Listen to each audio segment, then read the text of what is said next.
All right, welcome. I'm very lean. I've just finished the Tour de France. That's why I'm so lean. Finished watching the Tour de France on SBS highlights. What is with... Sorry, just quickly, just for the Australian audience, what happened to Mike Tomalaris and Robbie McEwen? All right, why do we have that feminist chick? You know what I mean? Like, talking about... Just get rid of her. Like, what? What's she doing on there? Bring your feminist agenda or your freaking anti-Lance Armstrong talking and get rid of that other dude, the Keenan guy. He's fucking hopeless, really. Like, trashing Lance Armstrong and then cheering on the current crop of US Postal crew. If you know, you know. Come on, just get him out. Gerrans is good. Bring back McEwen. Bring back Tom Laris, alright? Anyway, that's just my comments and criticisms. Keenan's alright, except for his anti-Lance Armstrong shit. You know, I'm just like, come on, bro. Stop being so fucking naive. Anyway, or stop being such an NPC. Anyway, I digress. Is Jumbo Visma, Jonas Vingegaard, is he the new Lance Armstrong? Is Jumbo Visma the new US Postal? No, I wouldn't say that, because US Postal only targeted the Tour de France. Jumbo targeting whatever they can win. Giro win, Tour de France win. What teams have done that before? We got Sky, Ineos.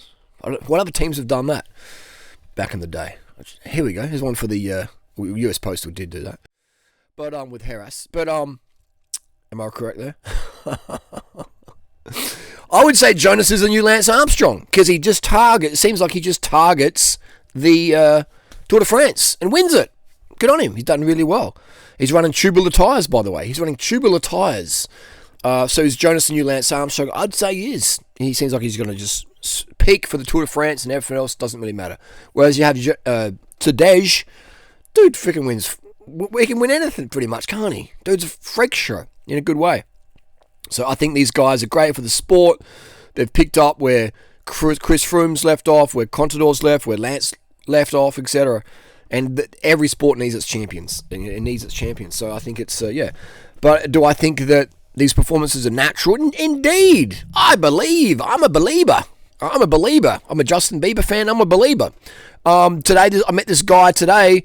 He said he was going to ride. He believed the earth was flat, and he's going to ride to the end of the earth and he need a bit of money to buy a bike. So I'm like, mate, I'm a believer. So we went to the shop, bought him an S-Works SL7, fully decked out with some Ortlieb kit, and he's going to ride to the end of the earth and send me a postcard. Earth is flat. I believe. I'm a believer. Right? I mean, actually, I don't know that the earth is flat around. Who knows? You know. But if someone says to me, the earth's flat, I'm going to ride to the end of the earth and prove it, give me some money, I'm like, there you go, cobber.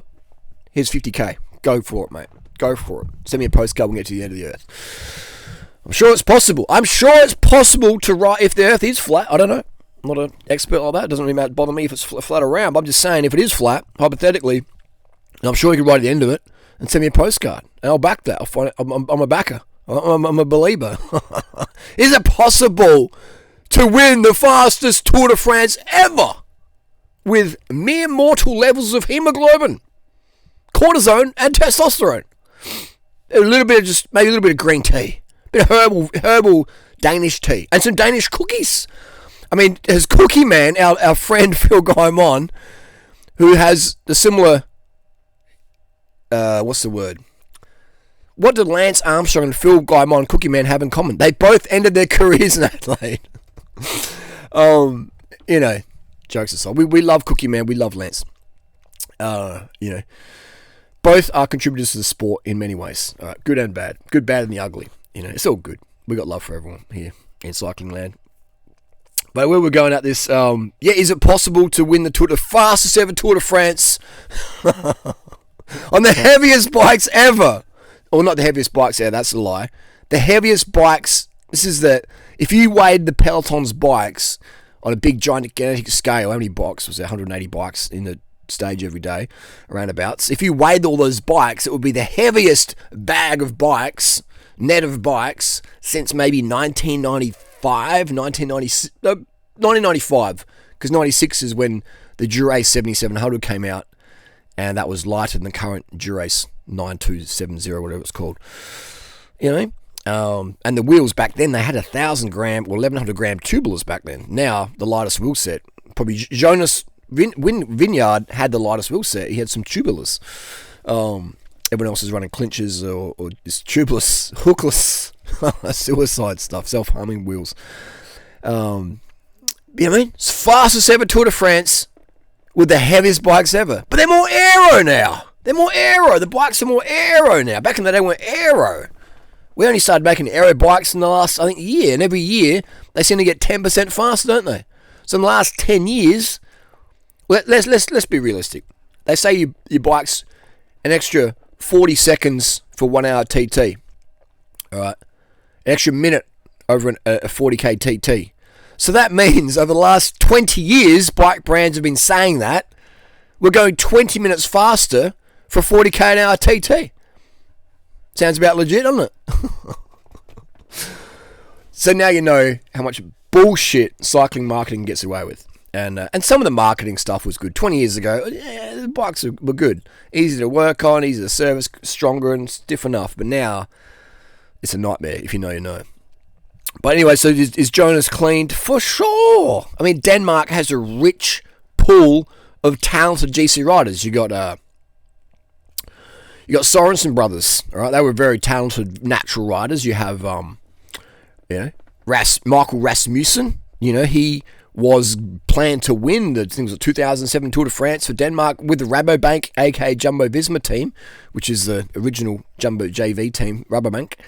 And he was planned to win the Tour de France, I think it was 2007, yeah. And then he had some mix-up in Mexico or something like that, ate some bad beans, or ate some bad magic cookies. Like, Phil goes down to Tijuana, gets his magic cookies down there, and then he got booted from his team, which is quite interesting. It wouldn't happen today. They would never do that today. There'd be such bad press. Such bad press. In 2007, you could do that. But I wonder what the real reason was. Why would a team boot their star rider in the yellow? That doesn't make sense to do that. Now that would never happen. Far, far too much negative publicity. And then we have Bjarne Riis. So we have a pool of talented GC riders from Denmark to share. They would have been blasting Jonas's inbox with tips and hints. Right? Imagine the Instagram DMs just lighting up that inbox. Jonas, do this, do that, don't do this, don't do that. So just the talent. So there's no need for any.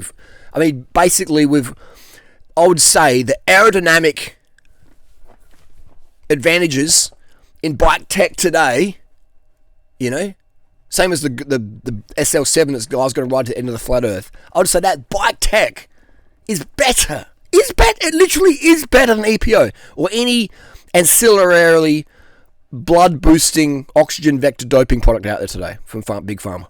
Guaranteed that the Cervelo bike's slippery.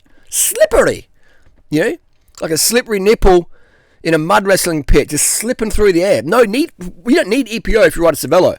Okay, the only O you need is a Cervelo O. So straight out there, I do believe in clean sport. I believe Michael Phelps was natty. I believe all the UFC hitters are natty. I believe Michael Jordan never used anything for his recoveries, for injuries. No. Jump higher, go further, faster, stronger. No, not needed. Just talent, just hard work, and that Viking blood bags. But that's just the deal here. Come on, but serious note, people. All right, stop. I want to believe the Olympics is clean at the top. I want to believe the Tour de France yellow jersey winner, at the end is natty. I want to believe it's possible on mortal levels of hemoglobin. I want to believe that. Stop being so fucking naive. Okay? Stop it. Okay? It's a cutthroat world out there, alright? It's a cutthroat world out there. Do I need to remind you of that? Over 30,000 kids today would die from starvation. Okay? So if you think, someone's not going to take a little bit of here and there to up the climbs at 8 watts per kilo. Here's the thing. Let's say the swimmers and the riders and the runners were natural. All right. Let's say they're natural. They're just talented, hard-working people, which is true as well. But there's a third ingredient. You need talent, hard work, luck, and okay. So let's say they're not using any. You want to punch me in the face now, don't you? And they use full natty bras. They're full natural. Okay. Let's say they started using. How would the times be much faster? Can you exactly? Okay. we're going to be riding 10% faster, swimming 10% faster, running 10% faster. We're going to go 10% faster than the current marathon records we're doing now. Okay? That would drop in 3 or 4 weeks if the best of the best runners out there today who were supposedly natural started taking, then they would be running about 10% faster. Okay? And what's 10% less than about 2 hour 1 marathon time? There you go. So you know you're just living in pixie land, fairyland. Stop snorting pixie dust. Okay? From the naive mountain. What's Evian spring water? Evian. What's that backwards? Naive. Stop drinking the Evian. Okay? It's enjoy it for what it is. It's professional sport, people. It's hardcore. It's cutthroat. If you can't perform, if you lose 1 watt per kilo as a pro rider, you lose 1 watt per kilo, you're done. You're finished. Your contract's ceased. It's null and void. Right? If you're expected to ride 6 or 7 watts per kilo, and you go from 7 watts per kilo down to 6 watts per kilo, you're the boy or the girl or the boy picking up the water bottles. Okay? If you go from 6 watts per kilo down to 5 watts per kilo, you're doing the massages. All right? You're cleaning the shit off the sheets if someone had diarrhea that night. That's what's happening. Okay? And hey, someone's got to do that. All right? There's jobs for everyone out there. I'm just saying that's the reality. You're paid on your watts per kilo and mere mortal hemoglobin levels. If you want to get mere mortal wages, then you stay mere mortal. All right? What's the side effects of doping? Who knows? Well, I do know. Finances, better house, private school for your kids, happier wife, etc. What's the side effects of being natty? Could have been the Tour de France rider or Tour de France contender.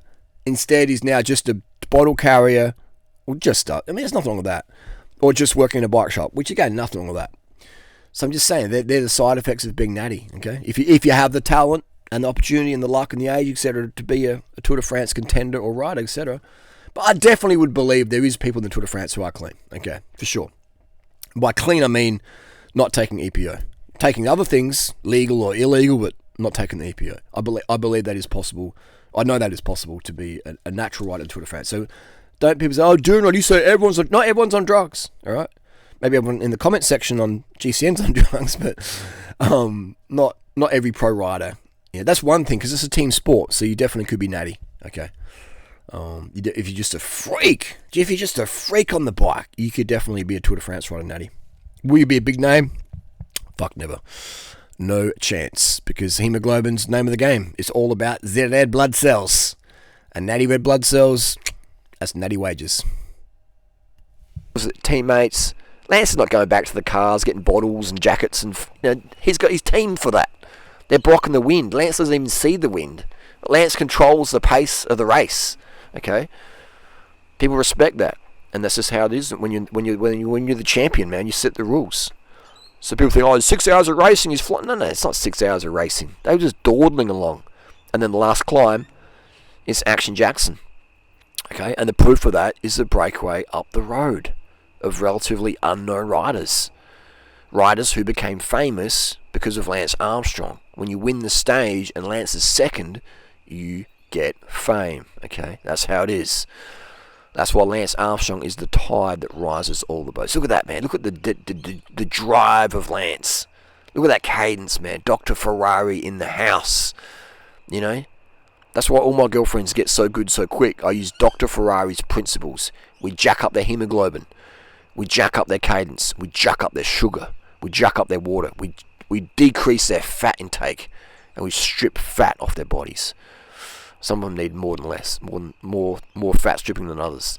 Last kilometre, the Flamme Rouge. Look at that. Just impeccable cadence. Just drive, man. He is getting it done, man. Getting it done. Drugs or no drugs. You take away all the drugs, Lance still going to win. Because it's Lance, man. It's Lance fucking Armstrong. The fighter, mate. Imagine if Lance was a UFC fighter. He'd probably kill people in the octagon. That's just Lance Armstrong, man. Alright, so he did well for the sport. You can talk trash about him, but you can be a hater, but man, you got to admit that Lance made the sport what it is today. If he didn't juice, we wouldn't have the sport as good as it is today. And it would have been, if Lance didn't take gear, he would have finished down the back and some other juicer would have won it. Alex Zutter might have won. you know. And Alex Zula and that, they don't have the same flair and panache as Lance has. Lance made cycling international. No doubt about it. No one is like Lance. You know, that impact is just here forever.